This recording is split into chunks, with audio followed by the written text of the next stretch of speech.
নবী গো, যদি দৈনিক 100 বার তাকাই গো, আমার নবী বললেন 100টা হজের সওয়াব। বলে হুজুর মায়ার নজরটা কি সেটা তো বুঝি না। মায়ার নজরটা হলো এমন, যেমন ধরেন আপনি মায়ের দিকে ভালো করে তাকান না, হঠাৎ করে আপনি আপনার মায়ের চেহারার দিকে তাকাইলেন, আপনার কাছে মনে হয়েছে মায়ের চেহারাটা শুকিয়ে গেছে, শুকনা হয়ে গেছে, মায়ের চেহারার দিকে তাকাই আপনার বড় মায়া লাগছে। আপনার করোনা হয়েছে মানে আমার মা গত 2 দিন আগে ছিলাম, চেহারাটা দেখেছি অনেক সুন্দর, আজকে আমার মার চেহারাটা শুকিয়ে গেছে গো মনিব, আমার মায়ের কি হলো গো? এই যে মায়ের প্রতি একটা সিম্পেথি কাজ করতেছে, এই নজরের কারণে আপনার আমলনামায় হজের সওয়াব। জোরে জোরে বলেন না সুবহানাল্লাহ। হাদিস শরীফটা অনেক লম্বা, আমি ছোট্ট একটা অংশ আপনাদেরকে শোনাবো, বাকি 2টা শোনাবো না, অনেক লম্বা সময় হয়ে গেছে বন্ধু, এই কারণে শোনাবো না। মায়ের পাগল একটা ছেলে ছিল, যার নাম সে ছিলেন কাঠুরিয়া, তিনি কাঠ কাটতেন। বুখারী এবং মুসলিম শরীফের মধ্যে এসেছে হাদিস খানা। এখানে 3 জন ব্যক্তির কথা আসছে, কয়জন আলেমরা জানে বন্ধু? 3 জনের মধ্যে তারা বন্ধু ভ্রমণ করতে গিয়ে সন্ধ্যা হয়ে গেল, পাহাড়ের গুহার মধ্যে তারা প্রবেশ করলো। পাহাড়ের গুহার মধ্যে ঢোকার পরে বিশাল বড় একটা পাথর উপর থেকে ধসে পড়ে বন্ধু পাহাড়ের মুখটা বন্ধ করে দিল, বের হওয়ার মতো কোনো সুযোগ নাই। ওই 3 জন মনে মনে চিন্তা করলো, এত বড় পাথর কে রে সরাবে? এই পাথর সরানোর মতো ক্ষমতা তো কারো নাই, আল্লাহর কুদরত ছাড়া কোনো উপায় নাই। তখন 3 জন মিলে চিন্তা করলেন, বুদ্ধি করলেন, আমাদের জীবনেতে কত আমল করেছি, একটা গুরুত্বপূর্ণ আমলের উসিলা দিয়ে আল্লাহর কাছে দরখাস্ত দিব, আল্লাহ চাইলে আমাদেরকে বিপদ থেকে বাঁচাতে পারে। এর মধ্যে প্রথম যে ব্যক্তি তিনি ছিলেন কাঠুরিয়া, উনি প্রতিদিন কাঠ কেটে এনে বাজারে বিক্রি করে তার ফ্যামিলির চাহিদা পুরাতো বন্ধু। একদিন তিনি কাঠ কেটে আসতে দেরি হয়ে গেল, ওনার ঘরের মধ্যে ছিল দুধ দহনের মতো প্রাণী ছিল, উনি দুধ দহন করতে দেরি হয়ে গেল, কাঠ কেটে আসতে দেরি হয়ে গেল, ঘরে ফিরে দেখে মা বাবা 2 জন ঘুমিয়ে গেছে। ও বন্ধু, তিনি চিন্তা করলেন বাবা মা ঘুমিয়ে গেছে, ঘুমের মানুষকে জাগানো কিন্তু উচিত নয়। এবার তিনি কি করলেন? তিনি দুধ দহন করলেন, পাত্রটা হাতে নিলেন, পাত্রটা হাতে নিয়ে বন্ধু বাবা মা যে রুমের মধ্যে ঘুমাইলো, দরজাটার মধ্যে দুধের পাত্রটা হাতে নিয়ে দাঁড়িয়ে রইলো। ওনার সন্তান কাটুরিয়ার সন্তানেরা বাবার পায়ে ধরে বলছে, বিনয় বিনয় বলছে বাবা গো, ও বাবা তুমি তো দুধ দহন করেছো, একটু দুধ দাও না, একটু দুধ আমি পান করব। এই কথা বলার পরে বন্ধু এই কাটুরিয়া ডাক দিয়ে বলল, তোমরা আমার সন্তান হয়েছো ঠিকই, কিন্তু কখনোই আমার মা বাবার চাইতে দামি হওনি। আমি বলেছি আমার বাবা মাকে দুধ যতক্ষণ পর্যন্ত না খাওয়াইতে পারবো ততক্ষণ পর্যন্ত আমি তোমাদেরকে দুধ খাওয়াতে পারবো না। বন্ধু বাংলা বই থেকে গ্রহণ করিনি, কালেক্ট করিনি, সিয়াসিত্তার অন্যতম গ্রন্থ বুখারী শরীফের মধ্যে হাদিস খানা বন্ধু। এবার কি করলো? সারাটা রাত বন্ধু দুধের পাত্রটা হাতে নিয়ে দাঁড়িয়ে রইলো। আসসালাতু খায়রুম মিনান নাউম, ফজরের আযান যখন হয়ে গেল, এবার মা বাবার ঘুম ভেঙে গেল। ঘুম ভেঙে যাওয়ার পরে বন্ধু মা বাবা ফ্রেশ হয়ে নামাজ পড়লো, সন্তান মাকে দুধ পান করালো, বাবাকে দুধ পান করালো। সন্তানের কলিজাটা বন্ধু ঠান্ডা হয়ে গেছে। এই সন্তানটা আজকে বিপদে পড়েছে, পাহাড়ের ভিতরে, পৃথিবীর কেউ দেখে না। আল্লাহ রাব্বুল আলামিনের দরবারে 2টা হাত তুলে ডাক দিয়ে বললেন, মনিব মনিব, ওই দিন যে মায়ের সাথে বাবার সাথে সেই আচরণটা করেছিলাম, পৃথিবীর কাউকে খুশি করার জন্য নয়, আমি তোমাকে খুশি করার জন্য বলেছিলাম মনিব। ওই দিনের ওই আমল যদি তুমি পছন্দ করে থাকো গো, আজকের বিপদ থেকে উদ্ধার করো। দোয়া শেষ হইতে দেরি রে, পাথরটা একটু সরতে দেরি হলো না। মা বাবা নিয়ে আলোচনা করলে শেষ হবে না, এটা তো বড় একটা সমুদ্র। আমার ওই পাগল ওনার একটা পছন্দের একটা গজল আছে, আমারও খুব পছন্দ, আমি মা বাবাকে নিয়ে গাই গজলটা, আমি একটু গাইবো, তারপরে মিলাদ কিয়াম করে শেষ করে দিব। আমার মা নাই, আমার বাবা নাই, দয়াল রে দয়াল, আমার কি মা ডাকার সাদ নাই রে, আমার কি বাবা ডাকার সাদ নাই রে, বলেন আমার মা নাই, আমার বাবা নাই, দয়াল রে দয়াল, আমার কি মা ডাকার সাদ নাই রে। ঘরে যাইয়া সবাই দেখে মজনুনির মুখ, বাবা যখন মাথায় হাত দে ভরে যাই সব দুঃখ। আমার মা নাই, আমার বাবা নাই, দয়াল রে দয়াল, আমার কি মা ডাকার সাদ নাই রে, আমার কি বাবা ডাকার সাদ নাই রে। শয়নে স্বপনে শুধু মা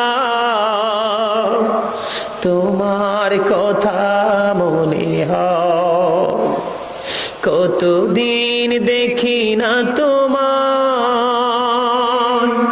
ভুলে কি গেছো আমায়, ভুলে কি গেছো আমায়। আদর সোহাগ মাগো আর কোথা পাবো, কার চলে আমি নিজেকে জড়াবো। আদর সোহাগ মাগো আর কোথা পাবো, কার চলে আমি নিজেকে জড়াবো। কার কাছে ধরবো মিছে বায়না, তোমার মতো কেহ নাই। শয়নে স্বপনে শুধু মা তোমার কথা মনে হয়। আমার ভুবন জোড়ে শুধু দুঃখ জ্বালা, কে আর পরাবে আমায় সুখের সীমা। আমার ভুবন জোড়ে শুধু দুঃখ জ্বালাও, কে আর পরাবে আমায় সুখের সীমালা। কপলে কে দেবে আর কাজলের টিপ, তুমি জেনে ধরায়। শয়নে স্বপনে শুধু মা তোমার কথা মনে হয়, কতদিন দেখি না তোমায়, ভুলে কি গেছো আমায়, ভুলে কি গেছো আমায়। মারহাবা বলেন। মা বাবা যার নাই সে বোঝে পৃথিবী তার কাছে শূন্য, চারপাশ ফাঁকা। যার মা বাবা আছে তারা বুঝতে চায় না, আর যাদের নাই তারা বোঝে এই অমূল্য সম্পদ হারাইলে পৃথিবীতে নিজেকে কত একা মনে হয়। জানেন, মা বাবা ছাড়া সন্তানের দায়িত্ব তো পালন দেখতে না পাই নয়নে, এ চির গোলামকে দেখে দে মরে গো, আছি কি তোমার স্মরণে গো, আছি কি তোমার স্মরণে। দয়ারি নজরে চাও গোলামের দেখা দাও, ধন্য কর জনমে লাখো সালাম। সবাই বলেন লাখো সালাম, সবাই বলেন না নবী নবী বলে হায়, কেঁদে কেঁদে তান যায়, ধন্য কর দিদারে লাখো সালাম কদমি নবী, লাখো সালাম কদমি। কঠিন হাসরে দেখিও নবী গো, নইলে ডুবে যাব তব বিহনে, নইলে ডুবে যাব তব বিহনে। তোমারি উম্মত ভিক্ষা চাহে গো, দেখা দিও ঘোর নিদানে। বসে আছি আশাতে নিশি ঘোর পোহাতে, কামলিওয়ালার কারণে নবী, কামলিওয়ালার কারণে। লাখো সালাম কদমি নবী, লাখো সালাম কদমি নবী নবী বলে হায়, কেঁদে কেঁদে দিন যায়, পাইনি দিদার ধমে লাখো সালাম কদমি। মারহাবা। আমার কি মা ডাকার সাধনা, এটা গামু তো, গামু গামু একটু পরে গাইলাম। সম্মানিত উপস্থিতি, এদিকে তাকান। কবি নজরুল কি কম বুঝতো? কবি নজরুল কম বুঝতো? কথা বলেন, কম বুঝতো?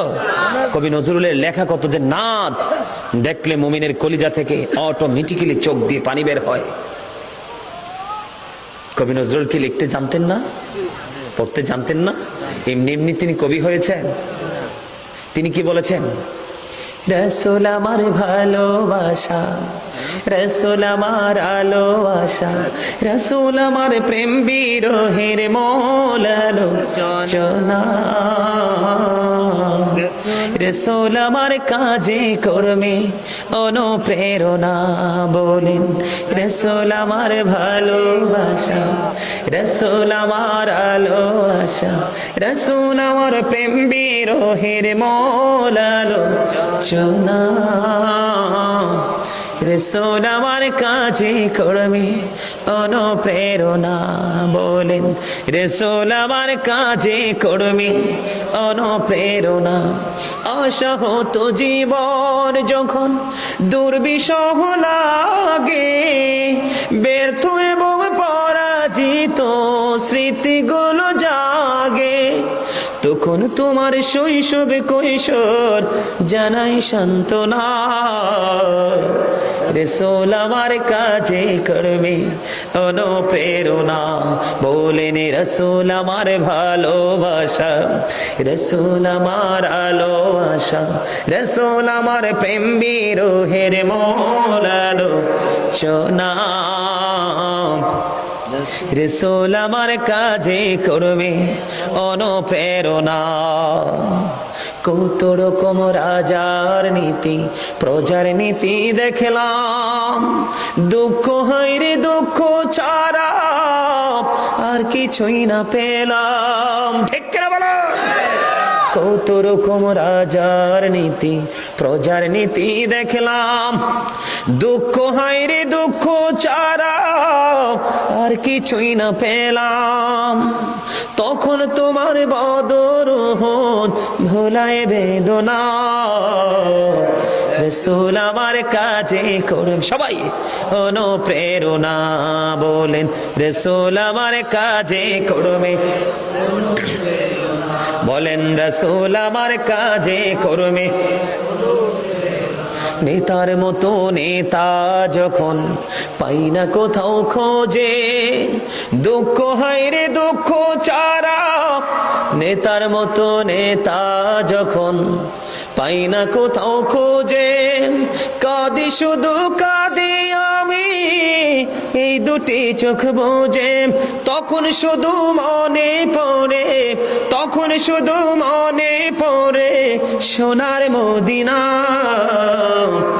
রসুল আমার কাজে করবে অনুপ্রেরণা। বলেন রসুল আমার ভালোবাসা, রসুল আমার আলো আশা, রসুল আমার প্রেম বিরহের মূল আলোচনা, রসুল আমার কাজে করবে অনুপ্রেরণা। জোর জোর কন্যা মারহাবা। দেখছেন কি চমৎকার কথা। নেতার মতো নেতা কে ছিলেন? প্রিয় নবী সরকার দুজাহা ইমামুল মুরসালিন, যাকে নিয়ে আমেরিকার গবেষক মাইকেল এইচ হার্ট তিনি বক্তব্য দিয়েছেন, the 100 a ranking of the most influential person in the history. Doctor Ahmad Piara Baghdadi, যিনি বোস্টন ইউনিভার্সিটির ইংলিশ লেকচারার ছিলেন, তিনি বলেছেন, of all the great religious personalities of all prophet, Muhammad রাসূলুল্লাহ সাল্লাল্লাহু আলাইহি ওয়াসাল্লাম ওয়াজ দ্য মোস্ট সাকসেসফুল। সুবহানাল্লাহ। আর যারা বলেন না সুবহানাল্লাহ। নবী সম্পর্কে চিন্তা করতে বসতে গবেষণা করতে হবে। 1969 সনে নীল আর মোস্ট্রং 50 লক্ষ কোটি ডলার ব্যয় করে চাঁদের দেশে গেল, বিন্দু পরিমাণ বালুকণা ফিরে আসলো 2 বন্ধুকে নিয়ে। চাঁদ পৃথিবী থেকে 1,40,000 মাইল দূরে। আপনার আমার প্রাণের নবী এই পৃথিবী থেকে চাঁদ 1,40,000 মাইল দূরে। ইশারা করতে দেরি, চাঁদটা 2টা টুকরা হতে দেরি। সেই নবীর উম্মত আমাদের দাম কম না বেশি? আরো জোরে বলেন। অন্যান্য নবীরা পর্যন্ত আফসোস করছে, হায় রে নবী না হয়ে যদি আখিরি নবীর উম্মত হইতাম। 1 রাত্র ইবাদত করলে 1000 মাসের সমান সওয়াব, 1000 রাতের সমান সওয়াব। একদিন দুরূদ পড়লে 1000 বার, জান্নাত না দেখা পর্যন্ত মরণ হবে না। জুমার দিনে 80 বার পড়লে 80 বছরের সগীরা গুনাহ মাফ। হাদিস শরীফের মধ্যে সে নামাজ রোজা হজ যাকাত বাতিল হয়ে যাবে নবীর প্রেমের দরুদ না পড়লে। তাহলে এখানে কি নবীর দাম কম না বেশি বোঝা যায়? বুঝতে হবে। এখন তো নবীকে নিয়ে অনেকে রং তামাশা করছে। কি করছে? যেমনি সেমনি কথা বলতেছে, যা ইচ্ছা তাই বলতেছে নবীকে নিয়ে। নবী সম্পর্কে গবেষণা করা ছাড়া, গভীর জ্ঞান অর্জন করা ছাড়া নবীকে নিয়ে মন্তব্য করার কোন ধরনের কোন সুযোগ নাই। বুঝেন না কেন? লা ইলাহা ইল্লাল্লাহ, there is no but Allah, মুহাম্মদুর রাসূলুল্লাহ সাল্লাল্লাহু আলাইহি ওয়াসাল্লাম is the messenger of Allah। কালিমার মধ্যে দুইটা পার্ট। কয়টা? একটা হলো তাওহীদ, একটা হলো রিসালাত, একটা হলো স্রষ্টা, একটা হলো সৃষ্টি। কেন বুঝেন না? স্রষ্টার সাথে সৃষ্টির কিন্তু কোনো তুলনা হয় না। কিন্তু কি এমন গভীর প্রেম, সেই রহস্য ঘেরা এই কালিমা, যেটা আল্লাহর নামের সাথে, কার নাম? নবী মুহাম্মদের নাম। আল্লাহর নাম মোবারক লিখতে 4টা হরফ লাগে, আলিফ লাম লাম হা, একটা তো কোনো নক্তা নাই। নবীজির নাম মোবারক লিখতে 4টা হরফ লাগে, মিম হা মিম দাল, একটার উপরে নিচে কোনো নক্তা নাই। নামাজের মতো গুরুত্বপূর্ণ ইবাদত আমরা নামাজ পড়ি, প্রত্যেকটা নামাজের আগে সুন্নাত আল্লাহ দিয়ে দিয়েছেন। এখানে রাসূলের সম্মান আছে না নাই? আছে। আমাদেরকে বুঝতে, আমাদেরকে জানতে হবে রাসূলের শিক্ষা। রাসূলকে প্রশ্ন করা হলো, ইয়া রাসূলুল্লাহ, আমার কাছ থেকে সবচেয়ে বেশি উত্তম আচরণ, ভালো আচরণ পাওয়ার হক কে বেশি পায়? কার বেশি হক? রাসূল বললেন, ক্বালা উম্মুকা, তোমার মা। ক্বালা সুম্মা মান, তারপর নেক্সট কে? ক্বালা উম্মুকা, তোমার মা, ইউর মাদার। আবার রাসূলকে প্রশ্ন করা হলো, ক্বালা সুম্মা মান, তারপরে কে? রাসূল বললেন, ক্বালা উম্মুকা, ইউর মাদার, তোমার মা। আবার প্রশ্ন করা হলো, ক্বালা সুম্মা মান, তারপরে কে? রাসূল বললেন, ক্বালা আবুকা, ইউর ফাদার। আজকে সেই বাবা মাকে আমাদের কাছে শুকনো কলা পাতার মতো মনে হয়। বাবা মাকে ভালোবাসা ফরজ, তাদেরকে কষ্ট দেওয়া হারাম। নামাজ জান্নাতের চাবি, মেনে নিলাম, কিন্তু জান্নাতি যদি খুঁজে না পান, চাবি কোত্থেকে আসবে? চাবি দিয়ে লাভ কি? বুদ্ধিমান মানুষের কাজ হলো, আল্লাহর হাবিব বলেছেন, হতভাগা সে, হতভাগা সে, হতভাগা সে। আল্লাহর হাবিব তিনবার বলেছেন। কে গো নবী সে হতভাগা? নবীজি বলেছেন, যে পিতামাতা 2 জনকে পেল অথবা 1 জনকে পেল, তাদের সেবা করেছে, জান্নাতি হতে পারলো না, তার মতো হতভাগা আর কেউ নাই।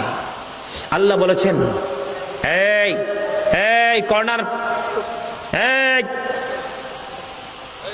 কি হয়েছে তোমরা? তোমাদেরকে সবার আগে তাবারক দেওয়া হবে, তারপরে তোমরা চুপ থাকো।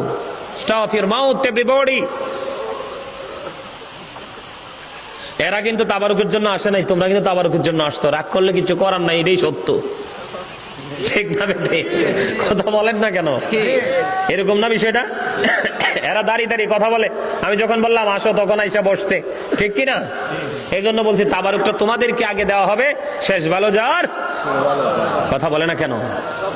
অল মেন উইল ডাই, সব মানুষকে মরতে হবে, মরার পরে যেতে হবে কবরে। আল্লাহ বলেছেন, ইন্না বাতশা রাব্বিকা লাশাদীদ, বান্দা প্রস্তুত থাকো, আমি তোমাদেরকে খুব শক্তভাবে ধরবো। The seizing of Allah is difficult, আল্লাহর ধরা, আল্লাহর পাকড়াও বড় শক্ত, বড় কঠিন।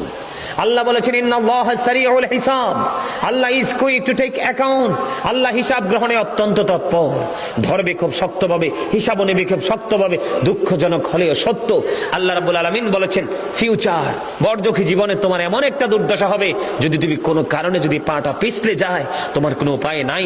পৃথিবীতে হেল্পারের অভাব নাই, সহযোগীর অভাব নাই, আপনার খাবার না থাকলে খাবার দেনওয়ালা মানুষের অভাব নাই, অসুস্থ হলে ট্রিটমেন্টের জায়গার অভাব নাই, আছে না? কিন্তু পরকালটা বড় ভয়ঙ্কর।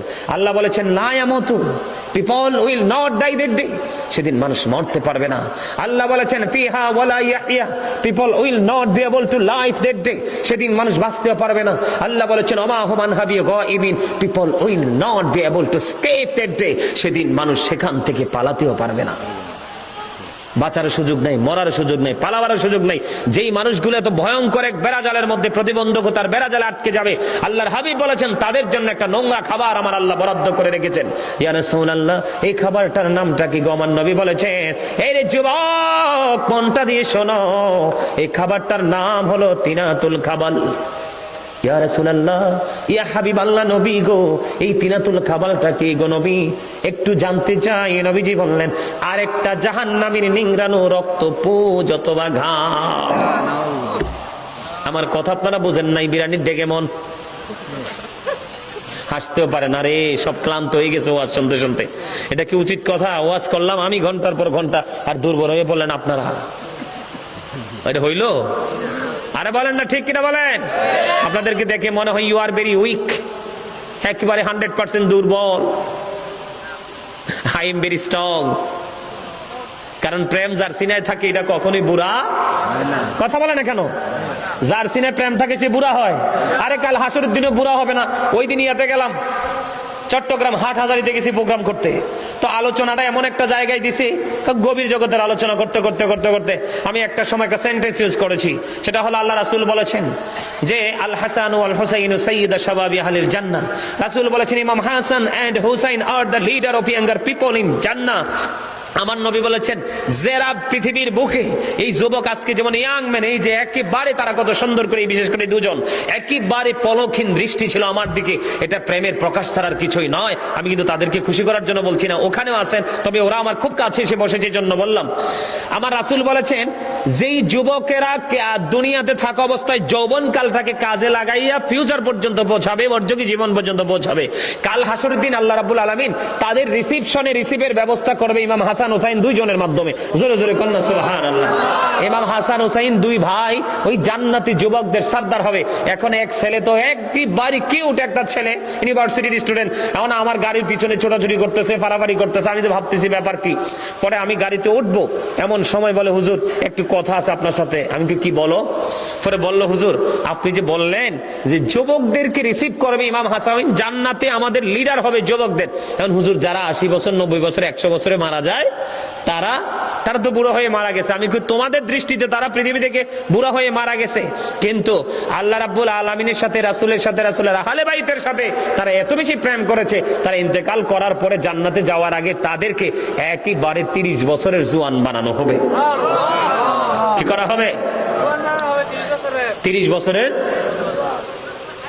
আপনার ইচ্ছে মতো দৈহিক মেলন করতে পারবে, যৌবন কমবে না, এত বেশি পাওয়ার থাকবে। আর তাদেরকে এত সুন্দর সুন্দর হুড দেওয়া হবে, তাদের বডিতে যে রক্তটা চলাচল করতেছে, এই রক্তটা চলাচল করতেছে এটা পর্যন্ত দেখা যাবে যে আপ ডাউন করতেছে। যৌবন কালের ইবাদত এত বেশি গ্রহণযোগ্য। জিবরাইল আলাইহিস সালাম বলেছেন বৃষ্টির ফোঁটা কিন্তু এক একটা ফেরেশতা পৃথিবীতে নিয়ে আসে। আল্লাহ জিবরাইল বলেছেন বৃষ্টির ফোঁটাগুলো আমার পক্ষে গোনা সম্ভব, কিন্তু যৌবন কালের আমলের হিসাব করা আমি জিবরাইলের পক্ষে সম্ভব নয়। এটা এতটাই পাওয়ারফুল। বন্ধুরে আমার, আমি আপনাদেরকে নজর দেই, হুর গিলমান তৈরি করে রেখেছেন আমার আল্লাহ জান্নাতি যুবকদের জন্য। তুমি যা চাইবে তোমার জন্য তাই বরাদ্দ হবে। চোখ মেললে শুধু জাহান্নামী দেখতে পাই, চোখ মেললে শুধু নোংরা কাজ দেখতে পাই। আজকে মনে 3-4 বছরের মধ্যে আমি জান্নাত নিয়ে ওয়াজ করি নাই, কারণ আমি জান্নাতি মানুষ খুঁজে পাই না। কেউ বন্ধু নারীদের সাথে খারাপ কাজে লিপ্ত, কেউ বন্ধু সুদের সাথে যুক্ত, কেউ বেনামাজি হয়ে বন্ধু অন্যায়ের সাথে নিজেকে যুক্ত করে রেখেছে। এমনি করে করে 4-5 অন্যায় গিরে গেছে বন্ধু। এই জন্য আমি জান্নাত নিয়ে ওয়াজ করি না, জাহান্নাম কত ভয়ঙ্কর হতে পারে সেটাই নিয়ে আলোচনা করি। তবে আজকে যেহেতু ব্যতিক্রম একটা পরিবেশ, কিছু যুবক দেখতে পাইলাম, তোমাদের জন্য আমার পক্ষ থেকে একটা মেসেজ দিতে চাই। জান্নাতে তোমরা যাবে, তোমাদের সামনে সবুজ একটা পাখি হেসে এসে তোমাদের কাছে উড়ে উড়ে আসবে, তোমাকে এসে প্রশ্ন করবে যুবক তুমি কি আমাকে ভুনা করে খেতে চাও? জান্নাতি যুবক সঙ্গে সঙ্গে বলবে হ্যাঁ, তোমাকে দেখে আমার পছন্দ হয়েছে, আমি তোমাকে জান্নাত তোমাকে আমি খেতে চাই, ভক্ষণ করতে চাই। বন্ধু সঙ্গে সঙ্গে তাৎক্ষণিকভাবে পাখিটা ভুনা হয়ে চলে আসবে। সবচেয়ে বড় মজার খবর, এই পৃথিবীর বুকে মানুষ প্রস্রাব করে পায়খানা করে, জান্নাতীদের কোনো প্রস্রাব হবে না, পায়খানা হবে না। যা ভক্ষণ করবে ডেকুর আসবে, ডেকুরের সাথে সব বিলীন হয়ে যাবে। জোরে জোরে বলেন না সুবহানাল্লাহ, আর জোরে বলেন না সুবহানাল্লাহ। এরে যুবক, তোমরা ট্যুরে যেতে চাও, ট্যুরে গিয়ে তোমরা কত নষ্ট কাজ করো, কত অন্যায় অপরাধ করো, কিন্তু তোমরা যখন ট্যুরে যাও, তোমরা মুসাফির হয়ে যাও, তখন তোমাদের 100% দোয়া আল্লাহর দরবারে কবুল হয়ে যায়। জান্নাতীদের জন্য যে একটা বৃক্ষ তৈরি করে রেখেছেন আমার আল্লাহ, এটার ছায়াটা এত বন্ধু বৃহৎ হবে। একটা পৃথিবীর দ্রুতগামী ঘোড়া যদি ওই বৃক্ষের ছায়ার নিচে যদি কমপক্ষে 70 বছর যদি দৌড়ায়, তারপরে ঘোড়ার পাওয়ার শেষ হয়ে যাবে, ওই ছায়াটা ঘোড়া শেষ হবে না। এটা জান্নাতীদের জন্য বড় পুরস্কার। আর জোরে একটা হুর আছে জান্নাতে, তার নাম হলো লোভা। নাম কি? লোভা। এই যে হুর এটা এতটা বন্ধু, একটা এক্সাম্পল দেই, জান্নাতি যুবক তোমরা তো কিছুই বুঝতে চাও না এবং বুঝের মানুষের সাথে সম্পর্ক রাখতে চাও না। এই লোভা নামক খোর, এটা এতটাই নেয়ামত হবে। গভীর একবার সমুদ্রে যদি আমি বন্ধু আরো 2-3 বছর আগে বিমানে গিয়েছিলাম আমি সাতক্ষীরাতে ওয়াজ করার জন্য। যশোর বিমানবন্দরে গিয়ে নামলাম, নামার পরে বিমানবন্দর ক্রস করার পরে ওরা নিজস্ব গাড়ি নিয়ে আমাকে রিসিভ করতে আসলো, গাড়ি বহর নিয়ে। আমি যখন রওনা দিলাম, রওনা দেওয়ার পরে দেখলাম কখনো আমার গায়ে ঠান্ডা হাওয়া, আবার কখনো আমার গায়ে গরম হাওয়া। চিন্তা করতেছি বাংলাদেশ তো একটাই, পরিবেশ তো একটাই, কিন্তু হাওয়া কেন ডিফারেন্ট? আশ্চর্য হয়ে গেলাম। লজ্জায় প্রশ্ন করি না, দেখি আর একটু গবেষণা করে দেখি অ্যান্সার পাই কিনা। না না না, কোনো খবর নাই, কোনো উত্তর আমি পাচ্ছি না। পরে ওনাদেরকে একজনকে ডেকে ডেকে বললাম, ভাই আমি কিন্তু একটা জিনিস দেখতে পাইলাম, এটা আমার কাছে একটু রহস্য মনে হয়েছে। কই কি? কিছু কিছু সময় ঠান্ডা হাওয়া, কিছু কিছু মানে একটা উত্তপ্ত হাওয়া। এবার ডাক দিয়ে বলতেছে, হুজুর যে এইখানের পানিটা নোনা পানি, এখানকার পানি গরম হাওয়াটা লাগছে আপনার গায়ে। নোনা পানি যেই এরিয়ায়, সেই এরিয়ার হাওয়া হবে গরম, আর মিঠা পানি যেই জায়গায়, মিঠা পানির হাওয়াটা হবে ঠান্ডা। বন্ধুরে আমার, আমি নিজে প্র্যাকটিক্যালি প্রমাণ। বন্ধুরে আমার, যখন আপনার নোনা পানির মধ্যে যখন ওই লোভা নামক খোরের একটু থোতো যখন নিক্ষেপ করবে, সমস্ত সমুদ্রের পানি মিষ্টি হয়ে যাবে। জোরে জোরে বলেন না সুবহানাল্লাহ, আরো জোরে বলেন না সুবহানাল্লাহ। যখন গোটা পৃথিবী অন্ধকার হয়ে যাবে, হয়তোবা অন্ধকার কোন জগতের দিকে যখন এই লোভা নামক খোর যখন তার চেহারাটা দেখে মিষ্টি হাসি দিবে, তার চেহারা এবং ধাতের ঝলকে বন্ধু কোরা পৃথিবীর অন্ধকার দূর হয়ে বন্ধু আলোকিত হয়ে যাবে। ওই সমস্ত হুর গুলো জান্নাতি যুবকদের জন্য আমার আল্লাহ বরাদ্দ করে রেখেছে। একটা না, পৃথিবীতে আপনি বিয়ে করতে পারবেন 4টা, আর জান্নাতে আপনার জন্য বরাদ্দ থাকবে 70টার চাইতেও বেশি। লাভ না লস? লাভের জগৎ, এই জগৎ সবকিছু চাই নগদ। কি কর না কেন? কি এমন কাজ করছি বেতন অনেক দিতে হইবে, কিন্তু বাকি থাকলে যে পরে পাওয়া যায় এটা বুঝে না। কথা কি বুঝে আসছে আমার? আমরা তো চাই এই কাজ করছি, বেতন নেই, খাইয়া শেষ করে ফেলি, ঠিক না ঠিক? আর জোরে জান্নাতি হতে হলে মা বাবাকে ভালো কথা কয় না। আল্লাহ বলেছেন অবিল ওয়ালিদাইন ইহসানা, মা বাবাকে ভালো, মায়ের চেহারার দিকে একবার মায়া করে তাকাইলে একটা হজের সওয়াব। নবী গো যদি দৈনিক 100 বার তাকাই গো, আমার নবী বললেন 100টা হজের সওয়াব। বলে হুজুর মায়ার নজরটা কি সেটা তো বুঝি না। মায়ার নজরটা হলো এমন, যেমন ধরেন আপনি মায়ের দিকে ভালো করে তাকান না, হঠাৎ করে আপনি আপনার মায়ের চেহারার দিকে তাকাইলেন, আপনার কাছে মনে হয়েছে মায়ের চেহারাটা শুকিয়ে গেছে, শুকনা হয়ে গেছে, মায়ের চেহারার দিকে তাকাই আপনার বড় মায়া লাগছে। আপনার করোনা হয়েছে, মানে আমার মা গত 2 দিন আগে ছিলাম, চেহারাটা দেখেছি অনেক সুন্দর, আজকে আমার মার চেহারাটা শুকিয়ে গেছে গো মনিব, আমার মায়ের কি হলো গো? এই যে মায়ের প্রতি একটা সিম্পেথি কাজ করতেছে, এই নজরের কারণে আপনার আমলনামায় হজের সওয়াব। জোরে জোরে বলেন না সুবহানাল্লাহ। হাদিস শরীফটা অনেক লম্বা, আমি ছোট্ট একটা অংশ আপনাদেরকে শোনাবো, বাকি 2টা শোনাবো না, অনেক লম্বা সময় হয়ে গেছে বন্ধু, এই কারণে শোনাবো না। মায়ের পাগল একটা ছেলে ছিল, যার নাম ছিলেন কাঠুরিয়া, তিনি কাঠ কাটতেন। বুখারী এবং মুসলিম শরীফের মধ্যে এসেছে হাদিস খানা। এখানে 3 জন ব্যক্তির কথা আসছে, কয়জন আলেমরা জানে বন্ধু? 3 জনের মধ্যে তারা বন্ধু ভ্রমণ করতে গিয়ে সন্ধ্যা হয়ে গেল, পাহাড়ের গুহার মধ্যে তারা প্রবেশ করলো। পাহাড়ের গুহার মধ্যে ঢোকার পরে বিশাল বড় একটা পাথর উপর থেকে ধসে পড়ে বন্ধু পাহাড়ের মুখটা বন্ধ করে দিল, বের হওয়ার মতো কোনো সুযোগ নাই। ওই 3 জন মনে মনে চিন্তা করলে, এত বড় পাথর কে রে সরাবে? এই পাথর সরানোর মতো ক্ষমতা তো কারো নাই, আল্লাহর কুদরত ছাড়া কোনো উপায় নাই। তখন 3 জন মিলে চিন্তা করলেন, বুদ্ধি করলেন, আমাদের জীবনেতে কত আমল করেছি, একটা গুরুত্বপূর্ণ আমলের উসিলা দিয়ে আল্লাহর কাছে দরখাস্ত দিব, আল্লাহ চাইলে আমাদেরকে বিপদ থেকে বাঁচাতে পারে। এর মধ্যে প্রথম যে ব্যক্তি তিনি ছিলেন কাঠুরিয়া, উনি প্রতিদিন কাঠ কেটে এনে বাজারে বিক্রি করে তার ফ্যামিলির চাহিদা পুরাতো বন্ধু। একদিন তিনি কাঠ কেটে আসতে দেরি হয়ে গেল, ওনার ঘরের মধ্যে ছিল দুধ দহনের মতো প্রাণী ছিল, উনি দুধ দহন করতে দেরি হয়ে গেল, কাঠ কেটে আসতে দেরি হয়ে গেল। ঘরে ফিরে দেখে মা বাবা 2 জন ঘুমিয়ে গেছে। ও বন্ধু, তিনি চিন্তা করলেন বাবা মা ঘুমিয়ে গেছে, ঘুমের মানুষকে জাগানো কিন্তু উচিত নয়। এবার তিনি কি করলেন, তিনি দুধ দহন করলেন, পাত্রটা হাতে নিলেন, পাত্রটা হাতে নিয়ে বন্ধু বাবা মা যেই রুমের মধ্যে ঘুমাইলো, দরজাটার মধ্যে দুধের পাত্রটা হাতে নিয়ে দাঁড়িয়ে রইলো। ওনার সন্তান, কাটুরিয়ার সন্তানেরা বাবার পায়ে ধরে বলছে, বিনয় বিনয় বলছে বাবা গো, ও বাবা তুমি তো দুধ দহন করেছো, একটু দুধ দাও না, একটু দুধ আমি পান করব।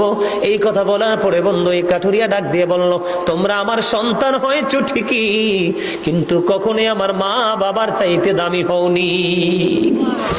আমি বলেছি আমার বাবা মাকে দুধ যতক্ষণ পর্যন্ত না খাওয়াইতে পারবো অতক্ষণ পর্যন্ত আমি তোমাদেরকে দুধ খাওয়াতে পারবো না।